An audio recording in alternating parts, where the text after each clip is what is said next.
যারা লিচু খেতে চান আমাদের দিনাজপুরে চলে আসেন। দেখেন আমরা এখন লিচু ভাঙতেছি।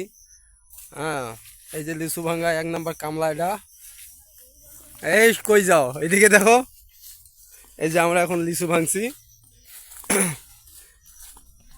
খুব সুন্দর লিচু হয়েছে এবার, কিন্তু ফলন একটু কম, তাতে কোনো আফসোস নেই।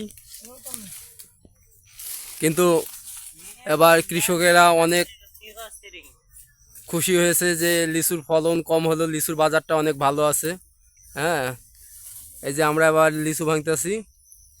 এই লিচুগুলা ভাঙা পরে ভাঙছি বলতে ভাঙিয়ে ফেলছি, এখন আমরা বানবো, এগুলো হিসাব করে বান্ধা দেব।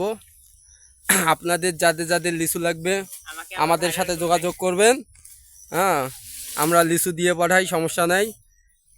খুব ভালো লিচু হয়েছে। যাদের প্রয়োজন যোগাযোগ করবেন অবশ্যই।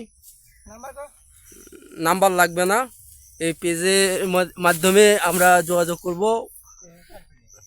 এই যে দেখেন কত সুন্দর এবার লিচুর ফলন হয়েছে। পুরা বাগানটা একটু ঘুরে দেখাই।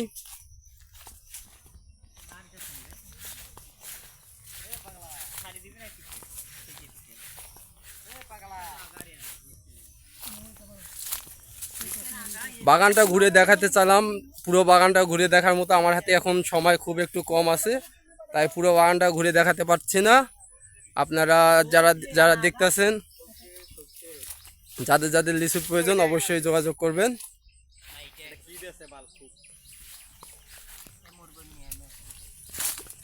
এই যে আমার এক ভাগিনা কি জানি বলবে, একটু শোনেন। ভাগিনা বলো, কি বলবা? বলো বলো, কি বলবা? অবশ্যই। সাজু কিছু বলবা? বলো, কিছু বলবা নাকি? ভাতিজা, এই যে আমার এক ভাতিজা আসছে, নতুন বিয়ে করছে, নতুন বিয়ে করে লিচু ভাঙতে আসছে। আমি লিচু খাইছি অনেকগুলা, 25টা 30টা হবে মাত্র। আমি তো 70টা খাইছি ভাতিজা। আপনার তুলনা আমার তুলনা করলে আমি শেষ। এই যে লিচুর বিচি, এই যে লিচুর বিচি দেখাচ্ছে। যাদের যাদের লাগবে লিচু, সমস্যা নাই, চলে আসেন আমাদের দিনাজপুরে।